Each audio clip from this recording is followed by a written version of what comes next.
Welcome back to our channel. In our previous episode, we have seen some letters like alphabets and consonants. So we can see its remaining parts in this episode.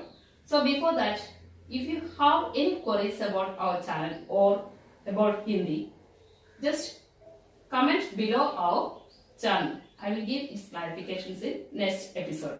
Okay, അപ്പോൾ നമുക്ക് തുടങ്ങാം.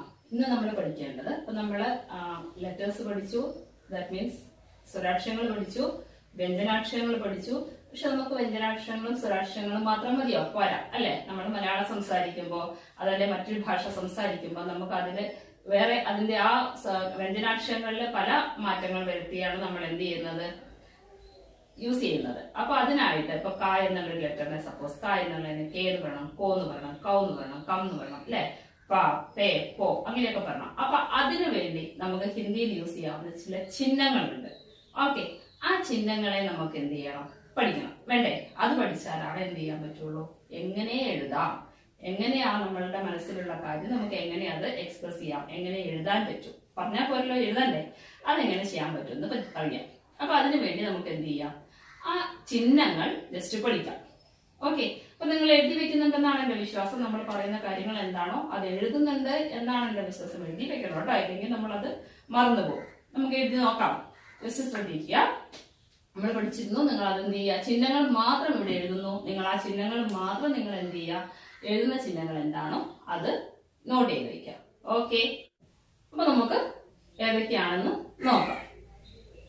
ആ എന്നെഴുതാൻ നമ്മൾ use ചെയ്യുന്ന ചിഹ്നം ഇതാണ്. ഈ, ഈ, ഊ, എ, ഐ, ഓ, ഔ, അം. ക്ലിയർ ആണോ? ഇതാണ് നമ്മൾ യൂസ് ചെയ്യേണ്ട ചിഹ്നങ്ങൾ. വ്യഞ്ജനാക്ഷരത്തിൽ എന്ത് ചെയ്യാം, ഈ ചിഹ്നങ്ങൾ നമ്മൾ അപ്ലൈ ചെയ്യാം. അപ്പൊ നമുക്ക് എന്തായി, ഇപ്പൊ കോ എന്ന് പറയണമെങ്കിൽ നമ്മൾ എന്താ ആഡ് ചെയ്യണം, കോ എന്നാണ് കായിന്റെ കൂടെ ഇത് ആഡ് ചെയ്യാം. ഇനി നമുക്ക് മേ എന്ന് പറയാം. മേ എന്ന് പറയണമെങ്കിൽ നമ്മൾ മാ എന്ന ലെറ്ററിന്റെ കൂടെ ഏത് ആഡ് ചെയ്യണം, ഇത് ആഡ് ചെയ്യാം. ഓക്കെ, അങ്ങനെ നമ്മൾ ഏതാണോ വേണ്ടത് പി എന്ന് എഴുതണം. നമ്മൾ എന്ത് ചെയ്യണം, ഈ ഒരു ചിഹ്നം പായിന്റെ കൂടെ ആഡ് ചെയ്ത് കൊടുക്കുക. ഓക്കെ, ഞാൻ ഇങ്ങോട്ട് ഇട്ടിരിക്കുന്ന വള്ളി ലെറ്റർ ഏതാണോ ആ ലെറ്റർ എഴുതിയതിന് ശേഷം വേണം ആഡ് ചെയ്യാൻ. ഇങ്ങോട്ട് ഇട്ടിരിക്കുന്ന വള്ളി എഴുതിയ ലെറ്റർ ഏതാണോ അതിന് മുൻപ് ആഡ് ചെയ്യേണ്ടതാണ്. ഓക്കെ, അപ്പൊ ഇത്രയാണ് നമ്മൾ പഠിക്കേണ്ട ചിഹ്നങ്ങൾ. എന്ന് വെച്ചാൽ ഈ സ്വരാക്ഷരങ്ങളുടെ ചിഹ്നങ്ങൾ നമ്മൾ വ്യഞ്ജനാക്ഷരത്തിൽ അപ്ലൈ ചെയ്യാം. ഇത് ജസ്റ്റ് ഒന്ന് ഇതുപോലെ തന്നെ നോട്ട് ചെയ്ത് വെക്കാം. ഇനി നമുക്ക് എന്ത് ചെയ്യാം, ഇത് എങ്ങനെ ഒരു ലെറ്ററിലേക്ക് നമുക്ക് അപ്ലൈ ചെയ്യാം നോക്കാം. ഏത് ലെറ്ററിലാണ്? മാ ആയിക്കോട്ടെ അല്ലെ. നോക്കൂ, മാ, അതിന്റെ ബേസ് ഫോം എന്താണോ അത് മാത്രം നമ്മൾ എഴുതും. എന്താണോ ആ പ്രോപ്പർ ലെറ്റർ, ആ ലെറ്റർ അത് തന്നെ എഴുതുമ്പോൾ മാ എന്നായി. ഇനി എന്ത് ചെയ്യുക, നമ്മൾ പഠിച്ച ഓരോന്നും നമുക്ക് അതിലേക്ക് ആഡ് ചെയ്ത് നോക്കാം. മാ, പ്രൊനൗൺസിയേഷൻ നോക്കാം. മാ, മി, മി, മീ, മു, മൂ, മേ. ഓക്കെ, അപ്പൊ നമ്മൾ എന്ത് ചെയ്യണം, ഇനി നിങ്ങൾ ഇന്ന് തന്ന ചിഹ്നങ്ങൾ പഠിക്കുക.